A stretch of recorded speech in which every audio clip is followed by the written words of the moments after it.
6월 13일 목요일 아침입니다. 사도행전 20장 1절에서 16절까지 말씀 제가 읽겠습니다. 소요가 그침에 바울은 제자들을 불러 권한 후에 작별하고 떠나 마게도냐로 가니라. 그 지방으로 다녀가며 여러 말로 제자들에게 권하고 헬라에 이르러 거기 석 달 동안 있다가 배 타고 수리하러 가고자 할 그때 유대인들이 자기를 해하려고 공모함으로 마게도냐를 거쳐 돌아가기로 작정하니 아시아까지 함께 가는 자는 베레아 사람 브로의 아들 소바도와 데살로니가 사람 아리스타고와 세군도와 더베 사람 가이오와 및 디모데와 아시아 사람 두기고와 드로비모라. 그들은 먼저 가서 드로아에서 우리를 기다리더라. 우리는 무교절 후에 빌립보에서 배로 떠나 닷새만에 드로아에 있는 그들에게 가서 이레를 머무니라. 그 주간의 첫날에 우리가 떡을 떼려 하여 모였더니 바울이 이튿날 떠나고자 하여 그들에게 강론할세 말을 밤중까지 계속하매 우리가 모인 윗다락에 등불을 많이 켰는데 유두고라 하는 청년이 창에 걸터 앉아 있다가 깊이 졸더니 바울이 강론하기를 도우려 하매 졸음을 이기지 못하여 3층에서 떨어지거늘 일으켜 보니 죽었는지라.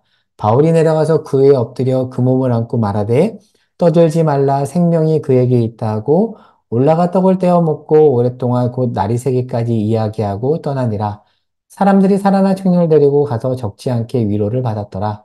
우리는 앞서 배를 타고 아소에서 바울을 태우려고 그리로 가니 이는 바울이 걸어서 가고자 하여 그렇게 정하여 준 것이라. 바울이 아소에서 우리를 만나니 우리가 배에 태우고 미둘레네로 가서 거기서 떠나 이튿날 기호 앞에 오고 그 이튿날 거기서 떠나 이튿날 기후 앞에 오고 그 이튿날 사무에 들르고 또 그 다음날 밀레도에 이르니라. 바울이 아시아에서 지체하지 않기 위하여 에베소를 지나 배 타고 가기로 작정하였으니 이는 될 수 있는 대로 오순절 안에 예루살렘에 이르려고 급히 가미로라. 아멘.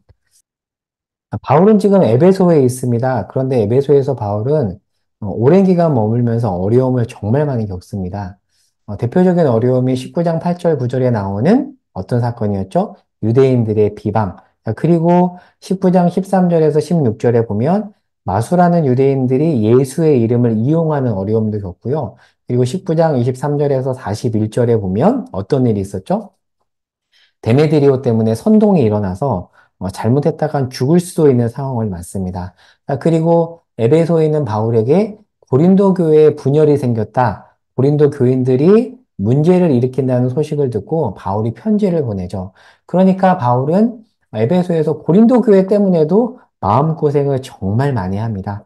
편지도 보내고 왔다 갔다 하기도 하거든요. 자, 그리고 20장 1절에서 어떻게 오늘 본문이 시작이 되죠?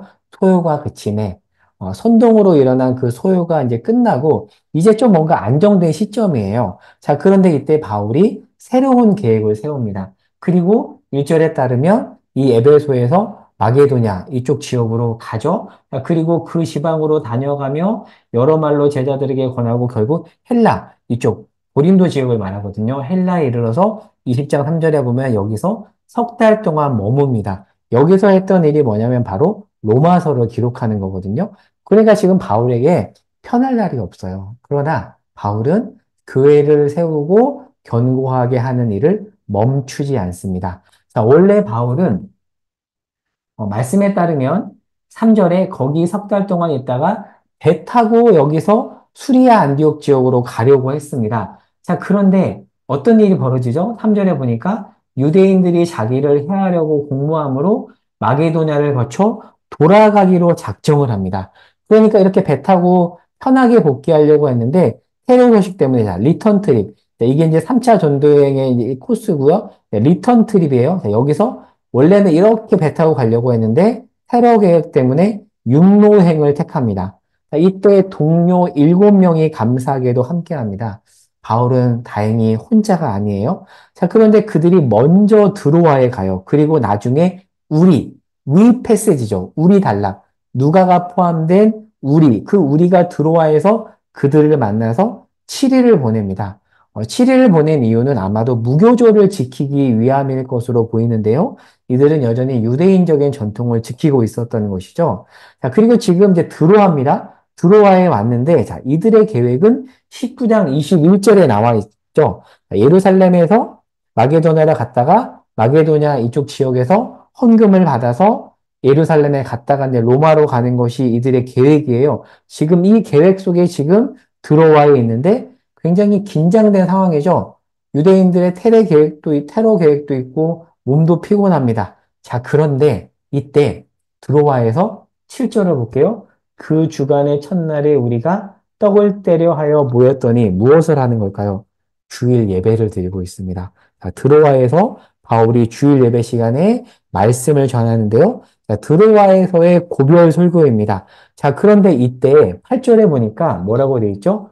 윗다락에 등불을 많이 켰대요. 오늘날처럼 어떤 형광등이 아니니까 여기서 나오는 가스와 더불어서 너무 늦게까지 말씀을 듣다 보니까 유두고가 졸다가 3층에서 떨어진 겁니다. 그리고 떨어져 죽습니다. 3층이라고 표현되어 있거든요. 자, 그러면 유두고는 누구인가? 이름 뜻을 보면 행운이라는 뜻인데요. 이 이름이 이 당시 노예들이 많이 썼던 이름이래요.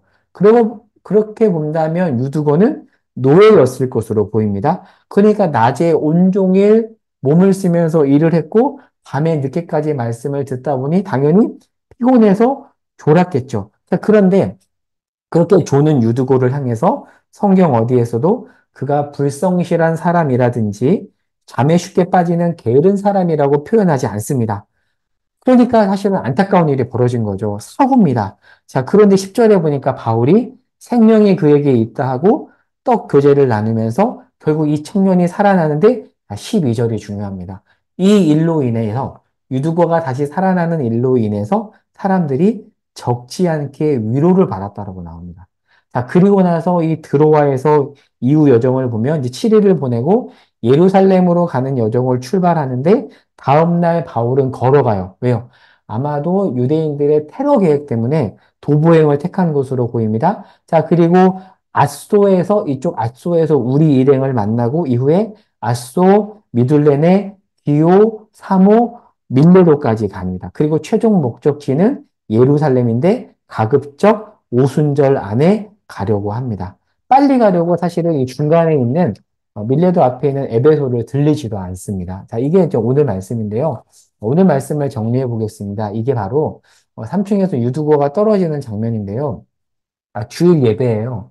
이 사람들은 내 몸종입니다. 주일 예배를 마치고 다음날 당시 치열한 로마 사회 현장에 나가야 됐어요. 그리고 바울 일행은 이 예배 후에 험난한 여정이 예고되어 있습니다. 자, 그런데 하나님은 예배드리는 이들에게 생명이 살아나는 기적을 통해서 위로해 주셨습니다. 그러니까 이들은 말씀과 성찬을 통해서 그리고 유두고 사건을 통해서 어디에 진정한 소망이 있는지 알게 된 거죠. 그래서 13절 이후에 험난한 여정을 기꺼이 갈 수 있었던 것입니다. 그러니까 이들은 단순히 육체적으로 죽은 자가 살아난다는 것에 소망을 얻은 것이 아니라 이 어려운 상황 속에서 생명의 주인이 주님이라는 사실을 확인함으로 인해서 소망을 얻고 담대하게 나아갈 수 있었던 것이죠.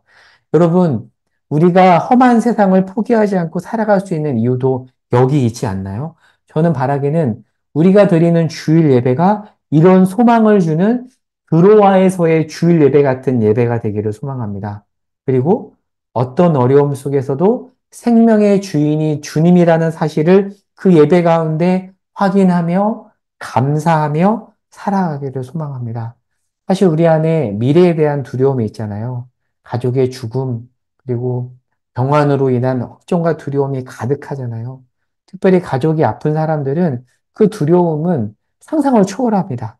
그러나 우리는 생명의 주인이 주님임을 모든 생사화복이 어떤 사람이나 환경에 달려있는 것이 아니라 주님께 달려있음을 예배 가운데 확인한다라면 우리는 다시금 힘을 얻고 세상을 살아갈 수 있게 되는 것이죠.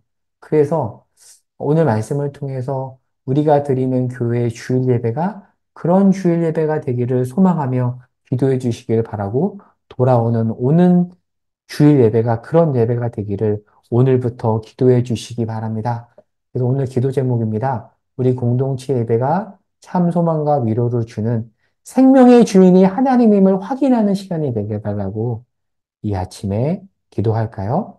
제가 기도하고 마치겠습니다. 하나님, 생명의 주인이 하나님이십니다. 그 사실로 인하여 위로를 얻습니다.